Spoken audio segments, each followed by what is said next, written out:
So here we have the Mini 3-door hatchback on a 67 plate. I'm going to start off by showing you inside the boot, and then we'll hop in and run through some controls on the inside of the car from there.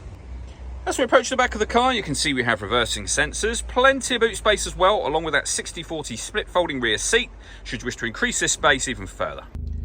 Okay, now that we're inside the car, we're going to start with the dials. Over on the left-hand side, we have the rev counter, we have the speedometer in the middle, and the fuel gauge over on the right-hand side. Also in the middle, you can see the total miles of this car. They are 31,970. You can change the information displayed above that by pressing a button on the end of the indicator stalk for various bits of trip computer, fuel economy information, and the digital readout for the speedometer you see being shown on the screen now. Over in the center, we then have the main screen for the car. So up on here, you can access your radio, of course, and you'll see we've got AM, FM, and DAB radio available. All the movement you see me making on the screen at the moment is all being done using this dial here. Mainly, you can use the buttons that surround it, but virtually everything can be done from the dial. So, for example, you can go back a page to where we were a moment ago. You can rotate the dial around. Multimedia is where you listen to your own music. So you can go into your various different ways of doing that using the dial.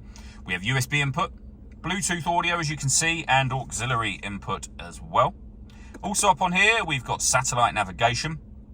We've done a video showing how the sat-nav works, which you can find on our website and also on our YouTube channel as well. Working our way down from that, we have the air conditioning. So you can adjust the direction the air is being distributed in, the fan speed, and of course the temperature over here. When you're happy with those settings, that button turns your air conditioning on. The same button will turn it off. You can recirculate the air that's in the car. That's a great way of heating it up or cooling it down quickly, depending on the temperature you've set just here. And we have our heated rear screen over on the left-hand side just here as well. Below that, we can turn our traction control on and off. This button starts and stops the engine for the car. And this one turns off the stop and start. So this vehicle is designed to cut out when it's stationary in traffic to save you fuel. That system's off when that orange light shows, and we can turn our parking sensors on and off from here as well. This car's got front and rear parking sensors available to it, and when you turn them on, not only will you obviously hear the parking sensors, but you have a visual guide to them as well.